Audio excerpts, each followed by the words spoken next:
El tigre avanza entre la vegetación baja del bosque húmedo. No corre, no muestra urgencia. Cada paso es medido, casi económico, como si el terreno le perteneciera desde siempre.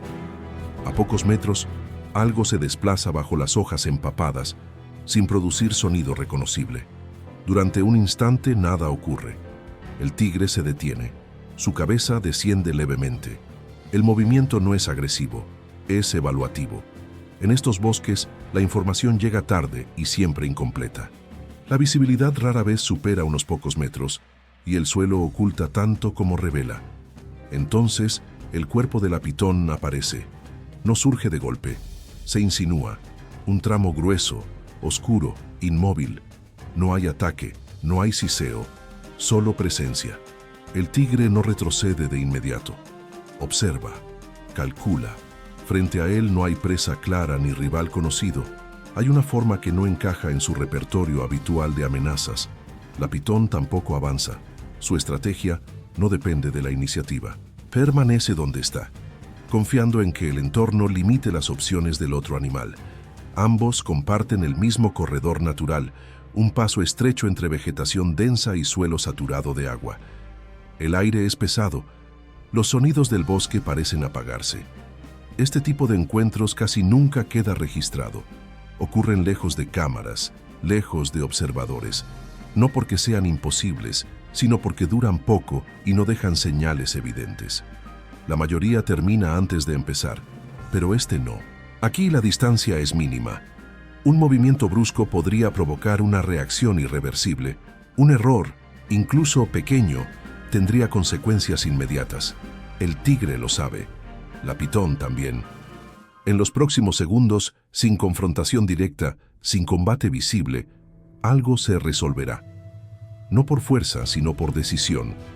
Y ese desenlace, silencioso y breve, es el que intentamos comprender. Desde hoy este instante define el sentido de esta historia. Los grandes bosques del sur de Asia son ecosistemas donde la mayoría de los conflictos pasan desapercibidos. A diferencia de las llanuras abiertas, aquí la vegetación densa limita la visión, amortigua los sonidos y obliga a los animales a confiar en señales incompletas. El riesgo no siempre se anuncia, simplemente aparece. El tigre de Bengala es en teoría el depredador supremo de este entorno.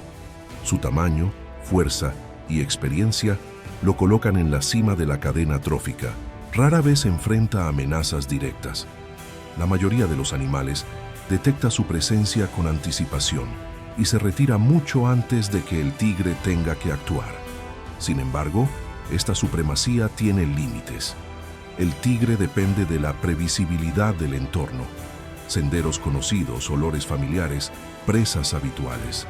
Cuando esas referencias fallan, incluso el depredador más eficiente puede quedar momentáneamente expuesto, no por debilidad, sino por falta de información.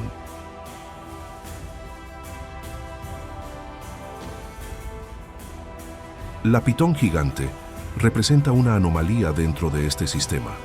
No es un animal territorial, no defiende espacios ni busca confrontaciones. Su estrategia es exactamente la opuesta a la del tigre: inmovilidad, paciencia y camuflaje extremo. Pasa la mayor parte del tiempo sin ser vista, incluso por animales que la atraviesan a pocos centímetros. En condiciones normales, estos dos mundos no se cruzan. El tigre se mueve. La pitón espera. Sus horarios, comportamientos y prioridades rara vez coinciden. Por eso, cuando un encuentro ocurre, la pregunta no es quién es más fuerte, sino qué salió mal. ¿Fue un error del tigre al interpretar el terreno? ¿Una alteración ambiental que forzó a ambos a usar el mismo espacio? ¿O simplemente una coincidencia estadística dentro de un ecosistema cada vez más presionado? Los registros documentales existentes no ofrecen una respuesta simple. La mayoría de estos encuentros no termina en confrontación física y por lo tanto no deja huellas claras. No hay restos, no hay marcas visibles, no hay evidencia prolongada. Solo instantes breves en los que dos estrategias opuestas se superponen. Este documental no busca reconstruir una batalla que casi nunca ocurre. Busca entender por qué el riesgo aparece, incluso cuando la naturaleza parece haber diseñado mecanismos para evitarlo. Para comprender ese momento inicial, ese segundo en el que ambos animales se detectan, es necesario retroceder, observar el entorno, analizar el comportamiento típico de cada especie y, sobre todo, identificar los factores invisibles que empujan a dos depredadores tan distintos a compartir el mismo espacio. Porque cuando el encuentro finalmente sucede, ya es demasiado tarde para corregir el error.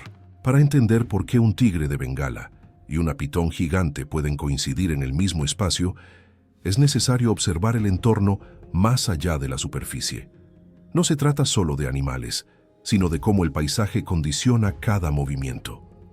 Los bosques tropicales y subtropicales del sur de Asia están atravesados por ríos, zonas pantanosas y áreas que se inundan de forma estacional.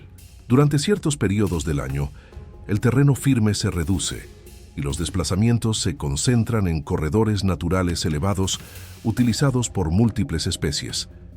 Estos pasillos no son territorios disputados, sino rutas obligatorias. El tigre de Bengala utiliza estos corredores con frecuencia. Son espacios donde puede moverse con eficiencia, sin gastar energía innecesaria. Su cuerpo está diseñado para la emboscada a corta distancia. Necesita aproximarse sin ser visto, aprovechar la sorpresa y ejecutar un ataque rápido. Para eso, el control del terreno es fundamental. La pitón gigante, por otro lado, depende del mismo tipo de espacios, pero por razones distintas. Al ser un animal de gran tamaño y desplazamiento lento, evita áreas abiertas y secas. Prefiere zonas húmedas, con vegetación densa y cobertura constante. Allí puede permanecer inmóvil durante largos periodos, regulando su temperatura y conservando energía. Este es el primer punto crítico. Ambas especies dependen de los mismos microhábitats, aunque con objetivos completamente diferentes. Otro factor clave es el comportamiento temporal.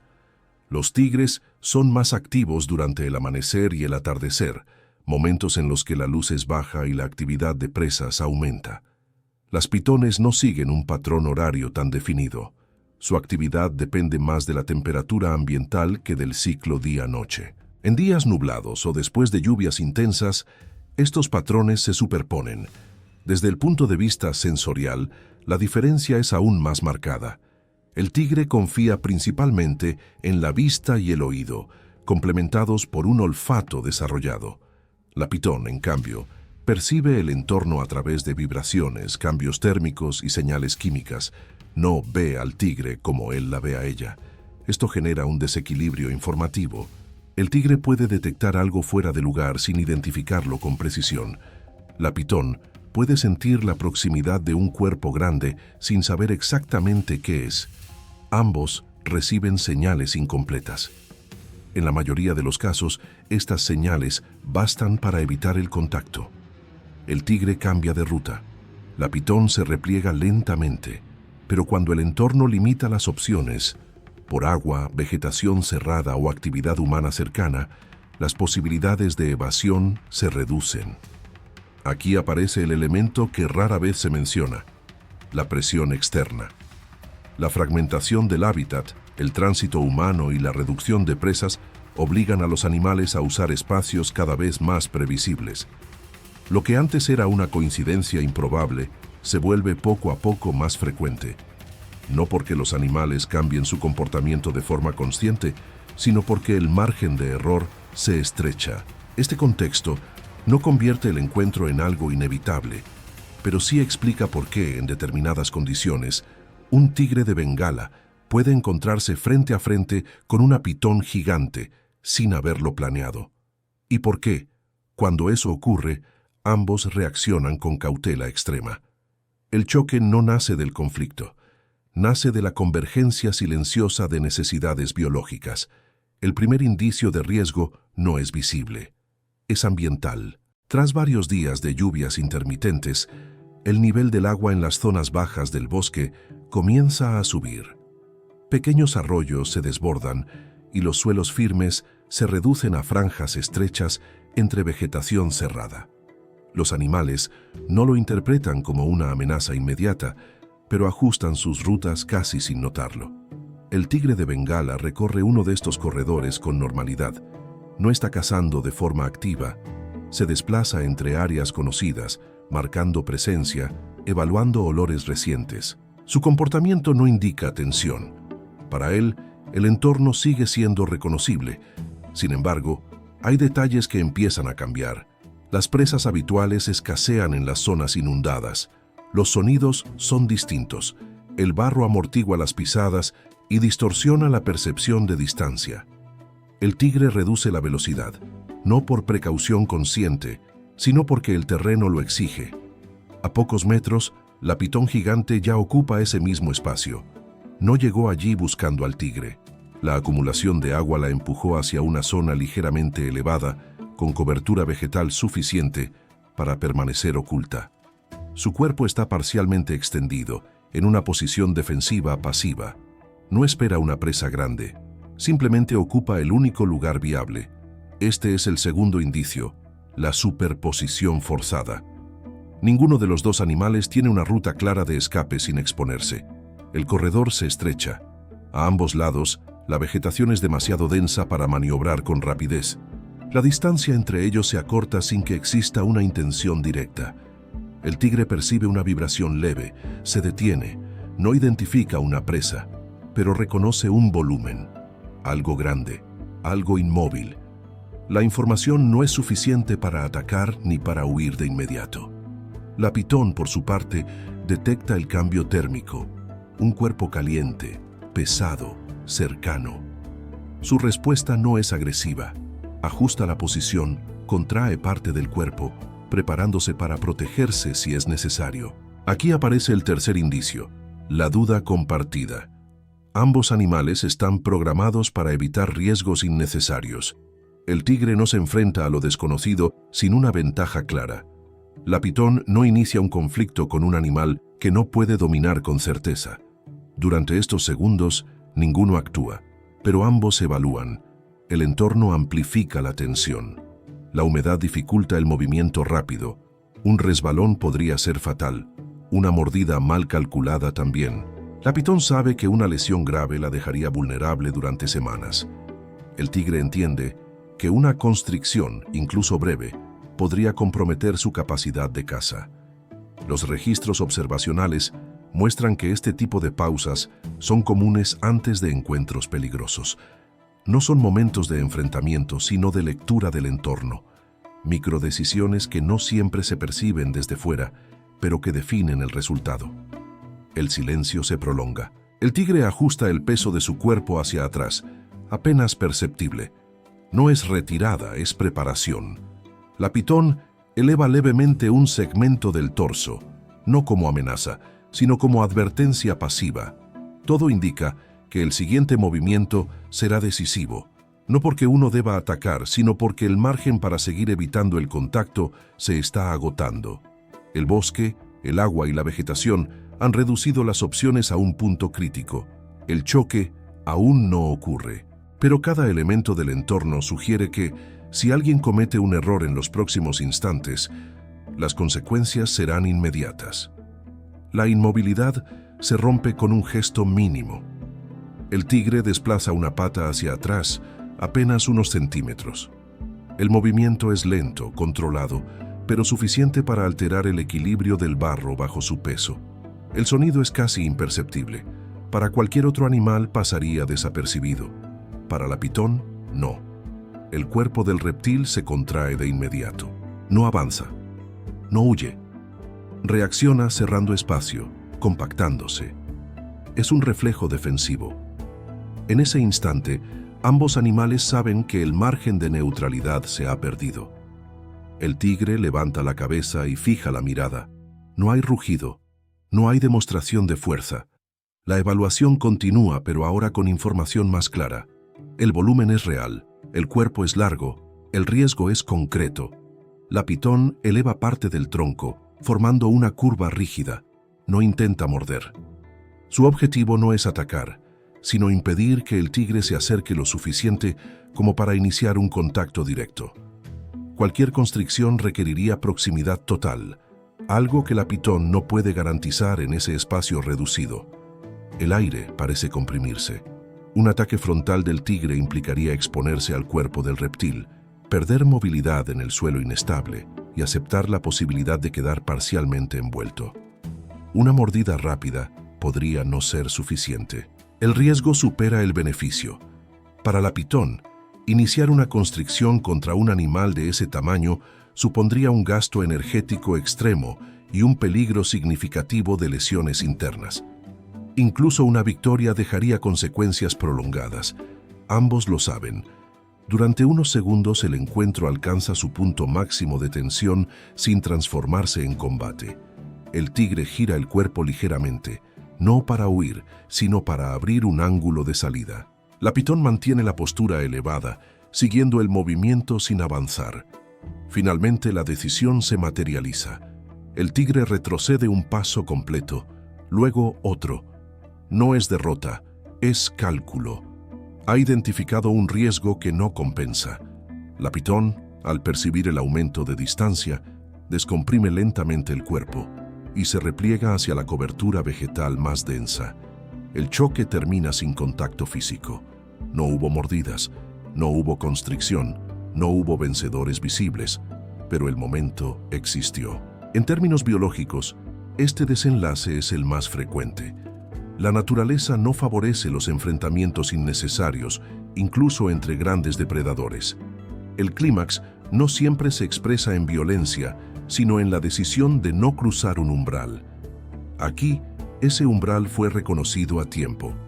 El encuentro termina sin heridas visibles, pero eso no lo convierte en un episodio menor.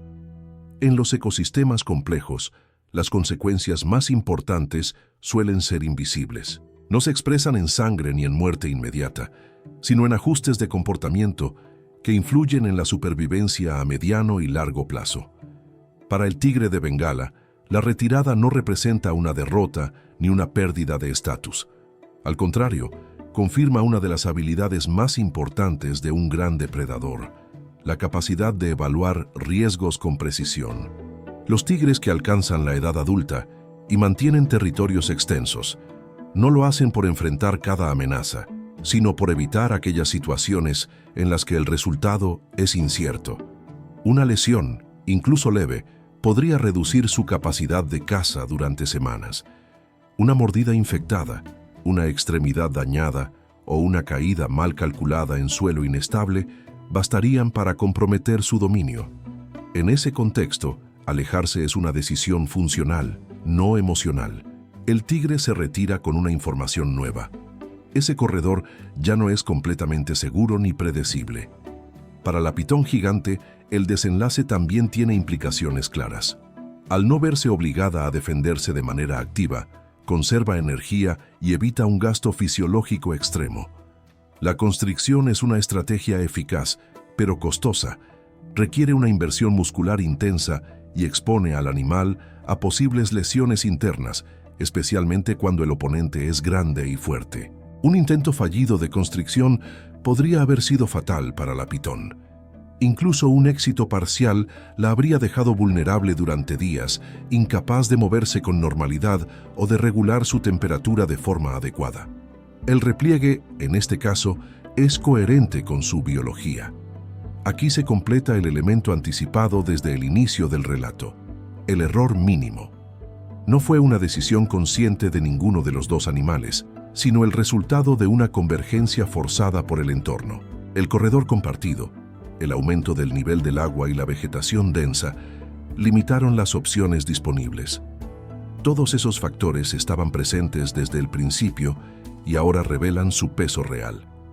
Este tipo de encuentros no altera de inmediato el equilibrio del ecosistema, pero sí expone su fragilidad. A medida que los hábitats se fragmentan y los espacios utilizables se vuelven más estrechos y previsibles, los márgenes de evasión disminuyen. Los animales no cambian su comportamiento de forma intencional, se adaptan dentro de límites cada vez más reducidos. El encuentro entre el tigre y la pitón no deja rastros evidentes en el terreno. No hay marcas que persistan durante días. Sin embargo, deja una huella más sutil, una modificación temporal en los patrones de uso del espacio. El tigre probablemente evitará ese paso durante un tiempo. La pitón buscará zonas de cobertura más profunda o rutas alternativas. No porque recuerden el evento como una experiencia consciente, sino porque el comportamiento animal se ajusta mediante prueba y error. Así, sin dramatismo y sin testigos, la naturaleza reequilibra sus tensiones internas y prepara el escenario para futuros encuentros que quizás nunca lleguen a ocurrir. El bosque vuelve a su estado habitual con rapidez. Los sonidos regresan poco a poco. Insectos, aves lejanas, el roce constante de la vegetación movida por la humedad. No queda ningún rastro evidente del encuentro que acaba de ocurrir. Para un observador externo, el lugar no guarda memoria. El tigre de Bengala continúa su recorrido por el territorio. Sus movimientos recuperan el ritmo pausado de siempre. No hay señales de alarma, ni cambios visibles en su comportamiento inmediato. Sin embargo, ese corredor específico queda momentáneamente fuera de su ruta habitual. No por miedo, sino por cálculo. La pitón gigante desaparece bajo la cobertura vegetal. Su cuerpo vuelve a confundirse con el entorno, como si nunca hubiera estado allí. Retoma la inmovilidad que define su estrategia. El episodio no altera su naturaleza, pero ajusta su posición en el espacio. El choque que nadie esperaba no se resolvió con violencia. Se resolvió con límites. Este desenlace recuerda que, en la naturaleza, la mayoría de los conflictos no alcanza el punto de confrontación abierta. La supervivencia no depende únicamente de la fuerza, sino de la capacidad de reconocer cuándo no avanzar. Desde el inicio, este documental se situó en un instante de tensión silenciosa. Ahora, ese círculo se cierra con una comprensión más amplia. El encuentro no fue una excepción extraordinaria, sino una consecuencia lógica de un entorno compartido bajo presión. Cuando los márgenes se reducen, incluso los depredadores más adaptados se ven obligados a negociar el espacio de formas inesperadas. Y la mayoría de esas negociaciones ocurre sin testigos, sin registros y sin dramatismo. El bosque no recuerda el momento, pero el equilibrio sí. Y en ese ajuste constante, invisible y silencioso, se define la verdadera historia de la vida salvaje.